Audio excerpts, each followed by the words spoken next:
My mom, Diane, destroyed my relationships because they reminded her of her past. So, I reminded her therapist why age is just a number. My mother has been using the same excuse since she turned 45. My dad, Richard, traumatized her, so now she's entitled to prove she's still got it with any male that enters her home. And I don't mean she flirts a little at PTA meetings. I mean she systematically seduces every single boy I've ever cared about. The trauma in question, my dad traded her in for Ashley, a 25-year-old from accounting. But there's always a piece of the story she leaves out. He left after she was physically attacking him almost every single day, bruised ribs, a black eye, everything. The police didn't care because he had to be a man. And because she convinced my dad that I encouraged her hitting him, he went no contact with us both. Luckily, she never hit me. But she did do something almost equally as bad, kissing my boyfriend's daughter. It started small. Freshman year, my friend James came over for a group project. Mom appeared in yoga pants and a push-up bra, bent over to look for her reading glasses right in front of him for 5 minutes. A week later, I found them making out in our kitchen.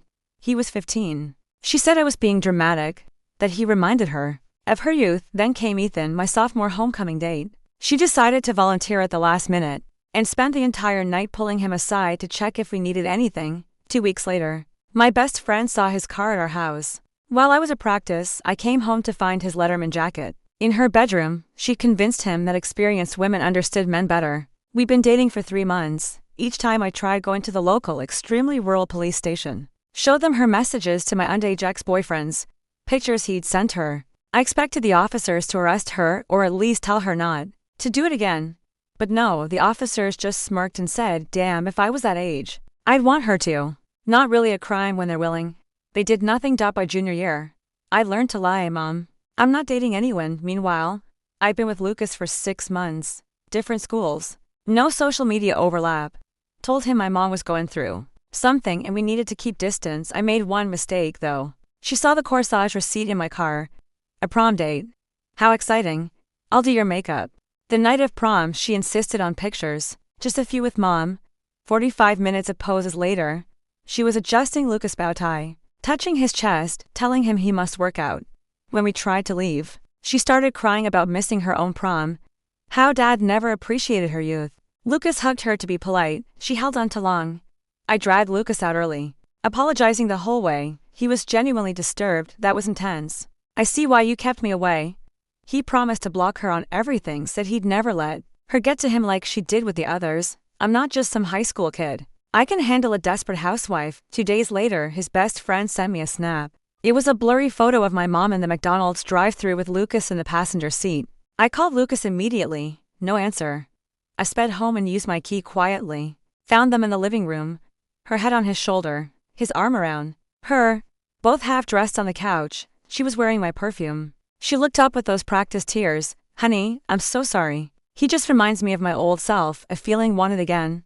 Lucas couldn't even look at me, just grabbed his shirt and left. Later, he texted that she'd been sending him pictures for days, that he tried to resist, but she knew exactly what to say, that he was sorry, but couldn't help himself. But I was done crying. Now it was her turn. But I was too young to do any real damage yet, so I played the long game. Fast forward 3 years, when I finally turned 19. My mom was still going to the same sleazy therapist who validated everything she did. Dr. Thompson says, "You need to give me grace while I heal," was practically her mantra. But there was one thing I did like about him. Whenever my mom brought him to our house for a cleansing with white sage, I'd feel his greedy eyes run along my body. And now I could legally make her understand how I felt. I booked the appointment using a fake name, paying cash at the reception desk while Mom was at her weekly hair appointment. The receptionist barely glanced up as she handed me the intake forms. My hands trembled slightly as I filled them out, creating a fictional history of mother issues that would mirror everything Mom had been telling Thompson for years. The waiting room smelled like lavender and desperation. I watched other clients leave his office, their faces puffy from crying, clutching tissues. When my turn came, Thompson opened the door himself, his eye scanning me with practiced concern before settling into something else entirely. His office was exactly what I'd expected. Leather furniture, diplomas on the walls, a box of tissues strategically placed on every surface. I settled into the patient chair, making sure my phone was positioned just right in my pocket. "So, what brings you here today?" His voice was smooth, therapeutic. I let my voice crack slightly. "My mother, she's destroying my life." The words came out exactly as I'd rehearsed them in the car. She's a narcissist who can't stand to see me happy. Thompson leaned forward, notepad ready. I fed him the same phrases his mom used: emotional, terrorism, weaponized vulnerability, toxic enmeshment. His pen moved faster with each familiar term. My phone buzzed, mom texting about dinner plans. I pulled it out to respond, maintaining eye contact with Thompson as I typed. The wallpaper. A photo of mom and me at her birthday dinner last month filled the screen. Thompson's eyes caught the image, his pen stopped moving. Is that your mother? He gestured toward the phone. I quickly locked the screen, letting vulnerability flood my features. We have such a complicated relationship. She insists on these photos. These perfect family moments. But behind closed doors. I let the sentence trail off, watching him process this information. Sometimes the most damaging relationships are with those who should protect us most. His hand reached across to pat mine briefly.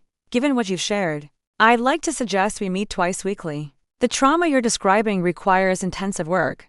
The session ended with him walking me to the door, his hand lingering on my shoulder just a moment too long. You're very brave for seeking help. Not everyone has that strength, mom called. The second I reached my car. Where are you? The library closes at 5 o'clock on Wednesdays. Just leaving now, got caught up in research. The lie came easily. Well, hurry home. Dr. Thompson had to cancel our evening session. Some emergency with a new client. Her voice carried that edge of suspicion that had been growing lately. At home, I found her in my room going through my dresser drawers. She didn't even try to hide it. What are you doing?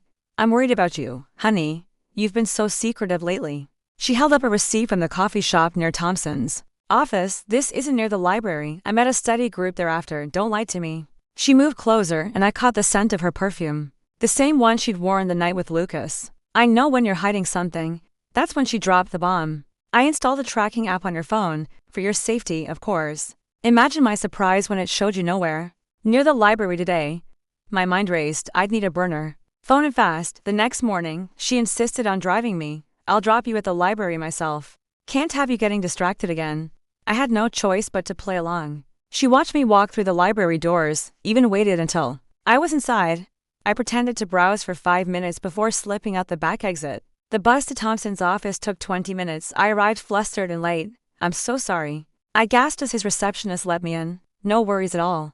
Thompson appeared with a glass of water, guiding me to his office with a hand on my lower back. Controlling parents often create these kinds of scheduling difficulties. He sat closer this time, our knees almost touching. Have you considered that your mother's behavior might be escalating? Because she senses you pulling away. Meanwhile, mom had discovered my deception. She stormed into the library, demanding to see security footage. The elderly librarian called me later to warn me. Mom had seen me leave on the bus, and she knew exactly which route it took. After my session, Thompson walked me out through the back door. I don't usually do this, he said, leading me to where his car was parked. But given your situation, perhaps we should meet somewhere more discreet. Coffee, maybe? To continue our conversation without the formal constraints of the office. His wedding ring was conspicuously absent. That would be helpful. I agreed. Knowing mom was probably canvassing the area, she'd already started calling my friends. Alicia texted me a warning. Your mom just called.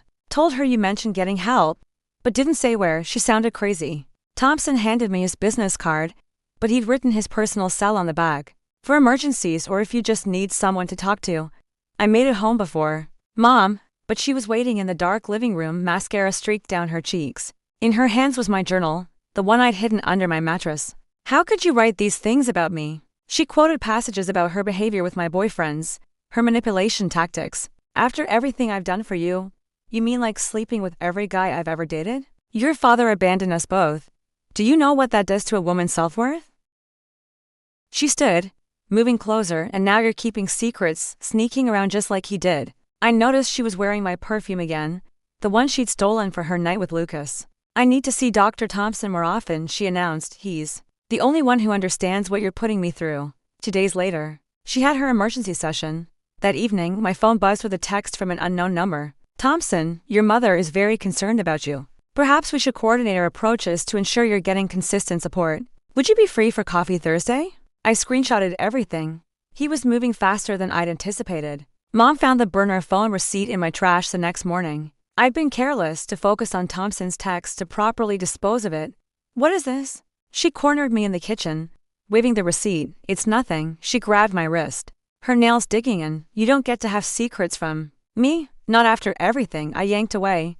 but her grip tightened. Something in her eyes had shifted from manipulation to genuine rage. "You're just like your father," she hissed, sneaking around, lying, making me look crazy. The bruise was already forming by the time she let go. I stared at the purple marks forming on my wrist, documenting them with my phone camera from multiple angles. The urgent care clinic was only 15 minutes away, but I needed to move carefully. Mom had retreated to her bedroom, probably calling Thompson to validate her actions. The doctor at urgent care examined my wrist with professional detachment, asking routine questions about how the injury occurred.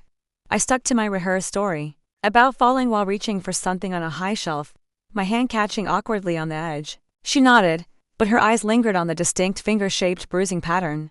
"These injuries are consistent with someone grabbing you," she said quietly, meeting my gaze. "There are resources available if you need help."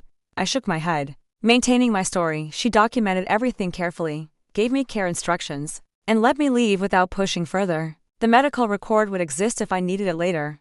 The next morning, Mom had transformed into the perfect mother. Pancakes waited on the table, my favorite, with fresh strawberries arranged in a heart shape. She wore a soft cardigan instead of her usual low-cut tops, her makeup subtle and maternal. "I made your favorite breakfast," she said, her voice honeyed with false remorse. "We need to talk about yesterday. Dr. Thompson suggested we try a family session. He thinks it would help us work through our communication issues." I sat down carefully, keeping my bruised wrist hidden under the table. The pancakes tasted like manipulation, but I forced myself to eat while she outlined Thompson's new treatment plan for our dysfunctional dynamic. The family session was scheduled for that afternoon. Mom drove us there together, filling the silence with observations about my recent behavior, how concerned she was about my secretive nature, how Thompson was the only one who truly understood our situation. Thompson's office felt different with Mom there. She positioned herself perfectly, close enough to seem engaged, but angled to display her figure in the tight dress she changed into after breakfast.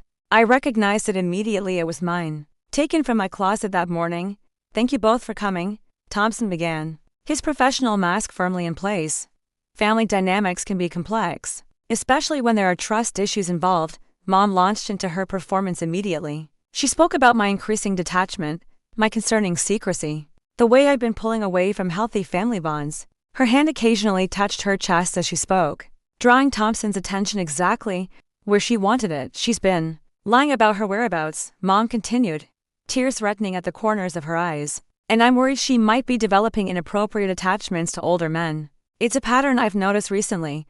Thompson's pen paused mid-word. His eyes flicked between us, processing this unexpected accusation. Mom's hand moved to rest on the arm of her chair, her fingers tracing small circles on the leather. "That's quite a serious concern," he managed, clearly struggling with the dual knowledge of our separate sessions.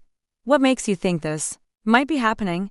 Mom leaned forward slightly, her voice dropping to a confidential whisper. "She's been secretive about relationships, hiding things from me, and the way she looks at certain men." She trailed off, letting the implication hang in the air while touching Thompson's desk briefly, as if seeking support. I watched Thompson's discomfort grow. His usual therapeutic composure cracked slightly as Mom continued her performance, each gesture calculated to draw him in while painting me as a problem. When she mentioned my fixation on unavailable men, her hand briefly touched his arm. The session ended with Thompson suggesting individual work before attempting more family sessions. Mom's eyes narrowed slightly at this deflection, but she smiled and thanked him for his wisdom. As we prepared to leave, she made her move. "Dr. Thompson, I know this is unusual, but would you consider a home visit? Sometimes seeing our environment helps therapists understand the full picture." Her fingers played with her necklace as she spoke. "I could make dinner. We could discuss treatment options in a more relaxed setting." Thompson hesitated, his training warring with whatever Mom had awakened in him. "That's not typically something." "Please," Mom interrupted, her hand briefly touching his, "for my daughter's sake. I'm at my wit's end." He agreed to consider it and we left in the parking lot. I intercepted him before he reached his car. "We need to talk," I said quietly. "Not here. That coffee shop near your apartment." His face flushed slightly. "I don't think that's appropriate. Given what? That my mother is trying to seduce you?" I kept my voice low but firm. "We both know what's happening here." He glanced toward where Mom waited in her car, watching us through the windshield.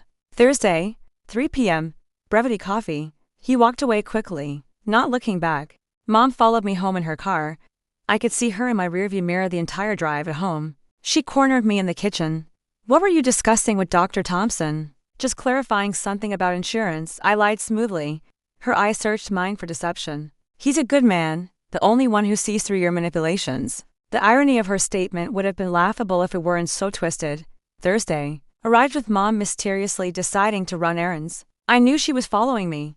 I'd seen her car 3 vehicles behind mine on Main Street. At Brevity Coffee, I chose a table by the window, where she could watch from across the street. Thompson arrived 5 minutes late. Looking haggard, he sat across from me, his coffee trembling slightly in his hands. Your mother called me 6 times yesterday. He began. She's persistent. She's a predator. I corrected. Just like you, his face darkened. I'm trying to help both of you by texting me privately. By suggesting we meet outside your office, I kept my voice calm, controlled. How long before you crossed that line with me? Like you're about to with her. He reached across the table, his hand covering mine in what he probably thought was a comforting gesture. I let it stay there, knowing Mom was watching, documenting. His thumb traced small circles on my skin. You're in pain. He said softly, I can help you heal. My phone buzzed. Alicia, your mom just called. My mom says you're seducing her therapist. What is happening? I pulled my hand back, showing him the text. His face paled. She's already spinning the narrative, I said. You should know she's watching us right now. Silver sedan across the street. He turned to look, and Mom's car pulled away quickly. Too quickly. She'd been caught. I returned home to find an intervention in progress. Mom had assembled her book club friends, 2 neighbors, and my Aunt Karen. They sat in our living room like a tribunal. Mom at the center in my favorite dress, playing the concerned mother to perfection. There she is, Mom announced as I entered. Sweetheart, your loved ones are here because they care about you. Aunt Karen spoke first. Your mother told us about your concerning behavior. This fixation on older men, the secretive meetings. We think you might benefit from inpatient treatment. For what? I asked, remaining standing. Sex addiction. Mom said softly, tears already forming. It's not your fault, these things can be genetic. But seducing my therapist, that crosses a line. The room fell silent. I looked at each face, some concerned, some skeptical. All uncomfortable. Interesting. I said finally, should we discuss James? He was 15 when you seduced him. Or Ethan. His car was here while I was at practice. Or Lucas, you were my perfume. When you slept with him. The silence deepened. Mom's mask slipped for just a moment, raw fury flashing in her eyes before the tears returned. These delusions are exactly why you need help, she began. But Ethan's mother stood up. Wait, Mrs. Patterson's voice was sharp. Ethan told me something happened with an older woman. He wouldn't give details. But she stared at Mom with growing recognition. It was you. Mom stood abruptly. I won't sit here and be attacked by conspiracy theories. My daughter is sick, and you're enabling her delusions, she stormed out.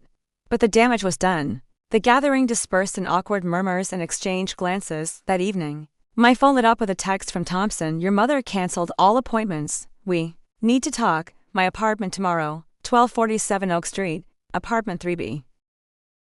Her distinctive laugh floated down from an open window on the 3rd floor. I climbed the stairs quietly, finding apartment 3B's door slightly ajar. Through the crack, I could hear Mom's voice, low and seductive. She's always been jealous of me, Mom was saying.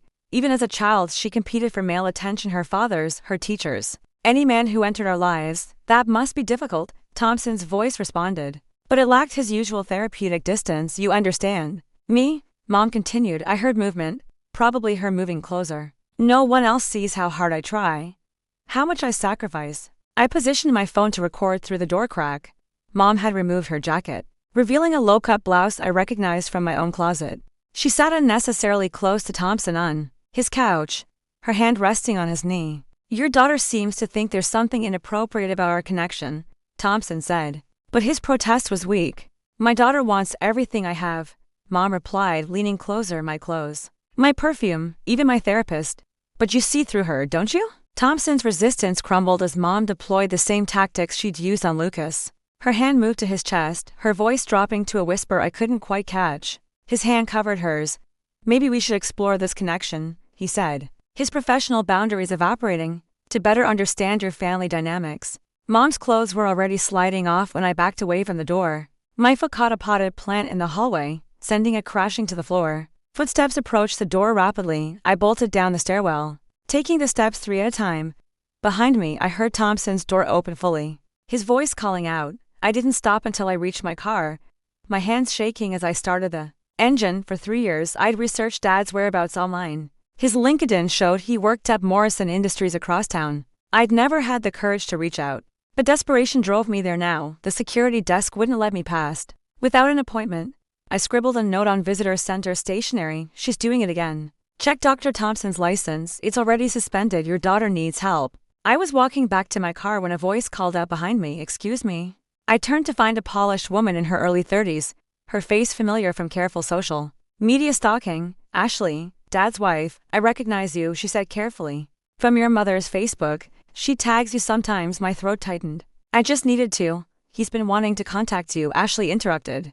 "But the lawyer said to wait until you were 18. Then we lost track of you when your mom made her profiles private." She led me back inside past security with a quick explanation. The elevator ride to the 5th floor felt eternal. Ashley knocked on an office door labeled David Morrison, Senior Analyst. Dad looked older. Gray streaked his temples where there had been only brown lines creased his face.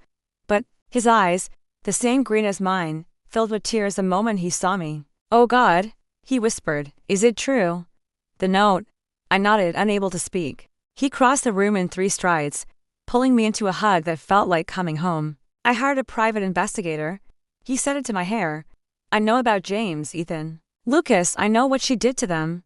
I've been building a case. But you were already 18 by the time I had enough evidence." Ashley quietly closed the office door, giving us privacy while standing guard.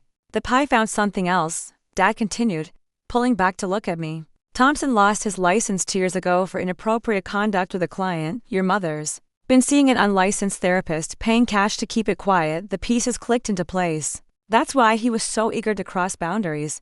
He's got nothing left to lose except his freedom. Dad said grimly, "Practicing without a license is a crime, and if he's done this before." He showed me a file the PI had compiled. 3 other women, all single mothers, all referred by mom to Thompson. All had similar stories of boundary violations, though none had pressed charges. "We need more evidence," Dad explained. "Something concrete that proves the connection between your mother and Thompson's legal practice." My phone buzzed, a photo message from Mom. Her and Thompson in bed, her smile triumphant. The accompanying text read, "Now you know how it feels to have something stolen." I showed Dad the photo. His jaw tightened. "She has no idea what she's just confessed to." We spent the next 2 hours with Dad's lawyer building a strategy. Ethan's mother had already reached out to Dad's PI, offering her son's text messages as evidence. James' parents were considering the same. I moved in with Dad and Ashley that night, packing my essentials while Mom was still at Thompson's apartment. Their guest room had been waiting for me, Ashley explained, since the day I turned 18. Mom discovered my absence the next morning. She called 17 times before I blocked her number. Then she started on social media, posting about her healing journey with a wonderful man who understands true trauma. She tagged Thompson's defunct practice page. The comments section exploded. Thompson's ex-wife wrote simply, "That's why I divorced him. Check court records." Within hours, 3 more women had commented with similar stories. Dad's PI reached out to each one, building a network of victims. I met Sarah at a small diner downtown. She clutched a manila folder with shaking hands, her story spilling out between sips of coffee. Thompson had been her therapist during her divorce. The relationship turned inappropriate within weeks. When she tried to report him, he threatened to use her session recordings against her in custody court. "But I kept everything," she said, sliding the folder across to me. "Bank records showing your mom referred me, text messages where they discuss payment, even recordings of him admitting he wasn't licensed anymore." The final piece of evidence came from Mom herself, in her car, abandoned in Dad's driveway during one of her drunken attempts to confront me. Police found a box of session recordings. She'd been secretly taping Thompson's sessions with his victims, apparently planning to blackmail him if needed. On the recordings, Mom and Thompson could be heard laughing about their pathetic clients, including detailed discussions of how to manipulate each woman. In one recording, Mom coached Thompson on exactly what to say to make clients fall for him. The prosecutor played one recording for me. Mom's voice, clear and cruel. "My daughter. She's even easier than her boyfriends were. So desperate for approval. She'll believe anything, just like all of them." The trial was swift. Mom tried to play victim one final time, claiming Thompson had manipulated her into everything. But the recordings destroyed any credibility she had left. When I testified about James, Ethan, and Lucas, the jury's faces hardened with each detail. Thompson got 5 years in prison and lifetime registration as a sex offender. Mom got 18 months for conspiracy, fraud, and contributing to the delinquency of minors. At sentencing, she looked directly at me. "You're just like me now," she said, her voice carrying across the courtroom. "You destroyed someone for revenge. How does it feel?" The words stung because they held a grain of truth. I had orchestrated her downfall as carefully as she'd orchestrated my pain. But as I looked at Sarah and the other women in the gallery, women who finally had justice, I knew the difference. My revenge had freed others. Hers had only ever served herself. Dad and Ashley took me in permanently. I started real therapy with a licensed psychologist who specialized in family trauma. Mom's letters from prison went straight into a box unopened. I wasn't ready to read her words to see what new manipulation she might attempt from behind bars. 3 years later, I was working as a victim advocate when the call came in, a teenage girl, voice trembling, describing how her mother had started acting weird around her boyfriends, how she found inappropriate messages, how no one believed her because her mother was beautiful and charming, and would never do something like that. I took down her information carefully, remembering my own voice at that age, my own desperation to be believed. The cycle was threatening to continue. But this time there was someone who understood, someone who would listen, someone who knew that mothers could be predators, too, and that beautiful women could be the most dangerous of all. I believe you, I told her, the words I'd needed to hear for so long. And I'm going to help you. I stared at the teenage girl's intake form, her handwriting shaky and uncertain, 16 years old. Same age I'd been when Ethan happened. Her mother sounded exactly like mine, beautiful, charming, everyone's favorite PTA volunteer. The girl's voice cracked as she described finding texts between her mother and her ex-boyfriend. She says I'm making it up for attention. The girl whispered that I'm jealous of her looks. I scheduled an emergency meeting with her school counselor, then called Dad's lawyer. We'd set up a protocol for these cases, document everything, involve mandatory reporters, create paper trails that couldn't be ignored like mine had been. That evening, Mom's first parole hearing notification arrived. 18 months had passed faster than I'd expected. The victim impact statement form sat on my desk for 3 days. Before I could bring myself to fill it out, Thompson had been transferred to a different facility after an incident with another inmate. His ex-wife sent me updates occasionally. He'd lost his appeal, been denied early release. The other victims had formed a support group that met monthly at a community center downtown. I attended one meeting, sitting in the back row as Sarah led the discussion. 7 women total, all referred by Mom to Thompson over the years. They shared stories about rebuilding trust, setting boundaries, recognizing manipulation tactics. When they asked me to speak, I couldn't find the words. The teenage girl's case escalated quickly. Her school counselor mandated a CPS investigation after reviewing the evidence. Unlike my situation, these officers took it seriously. Times had changed, training had improved. The girl's mother was ordered to cease contact with any of her daughters. Peers pending investigation. 2 weeks before Mom's hearing, she sent a letter through her lawyer. I recognized her handwriting on the envelope.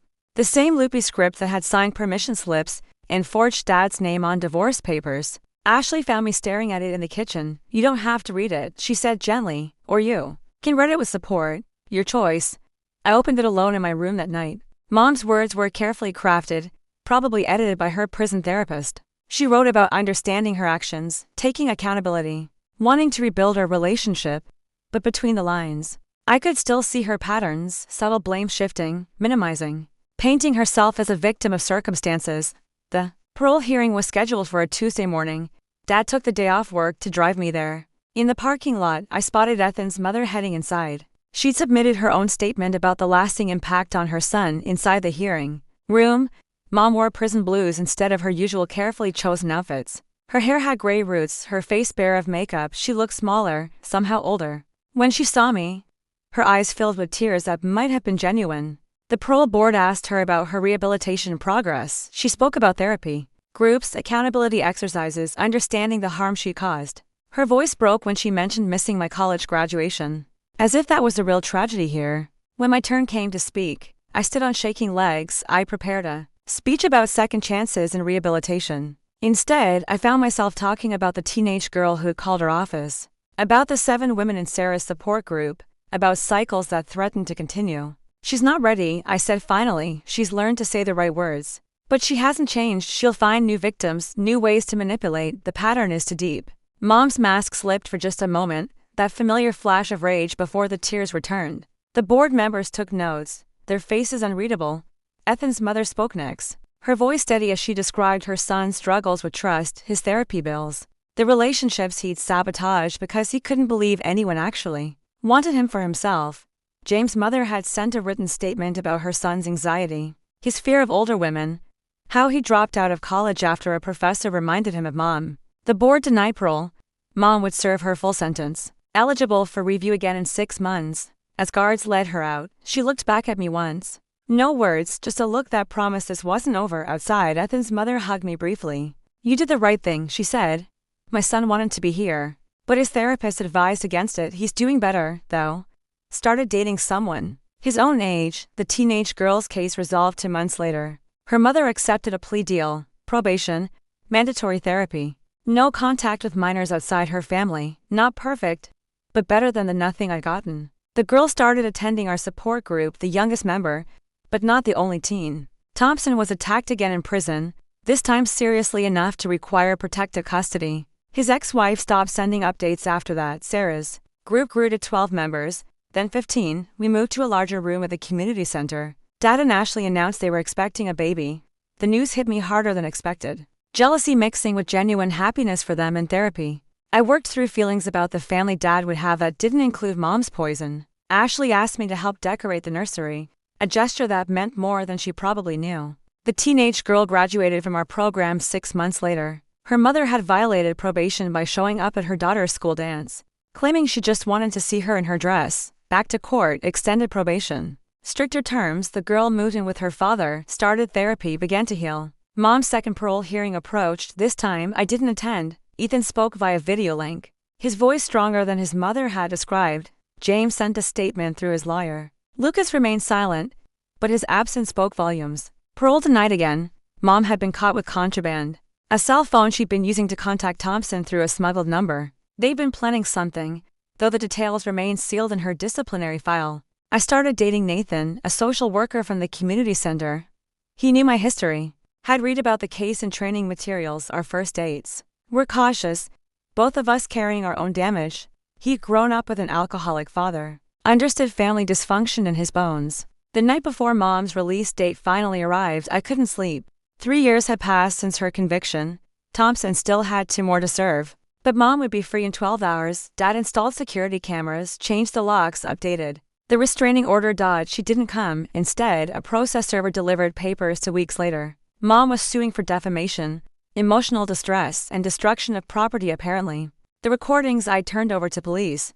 Her new lawyer was young, hungry, probably working for a percentage of whatever Mom thought she could extract. Dad's lawyer laughed when he read the filing. "She has no case.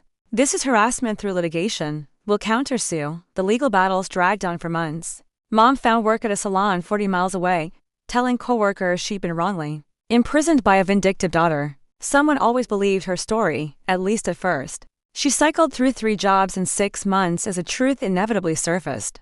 Nathan proposed on a quiet Sunday morning, no fanfare. Just the 2 of us in the kitchen I'd shared with Dad and Ashley. I said yes, understanding that building a healthy relationship would be daily work.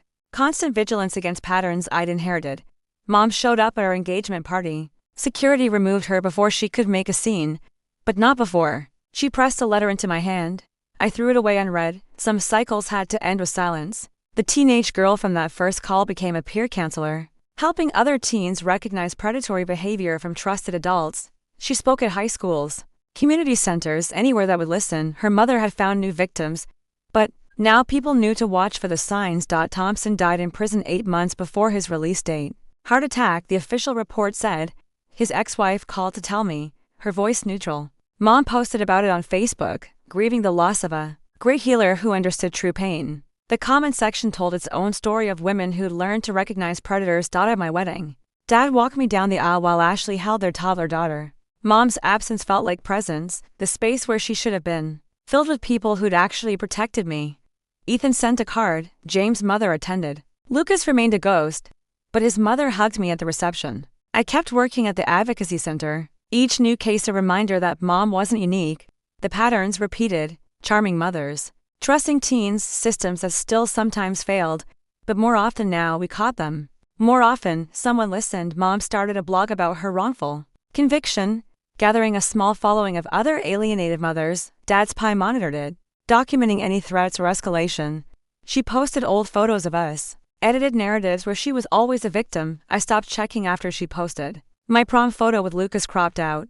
3 years after her release, Mom was arrested again. A 19-year-old boy, his mother's friend's son, The same pattern, the same tactics. But this time the boy recorded everything. She'd learned nothing, changed nothing.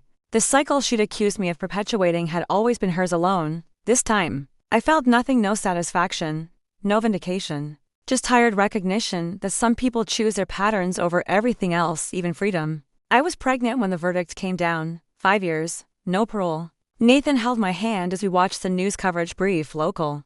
Just another predator facing consequences. Mom's beauty had faded, her charm worn thin. The reporter didn't mention me. Focused instead on the brave young man who had come forward. My daughter arrived 2 weeks early, perfect and screaming.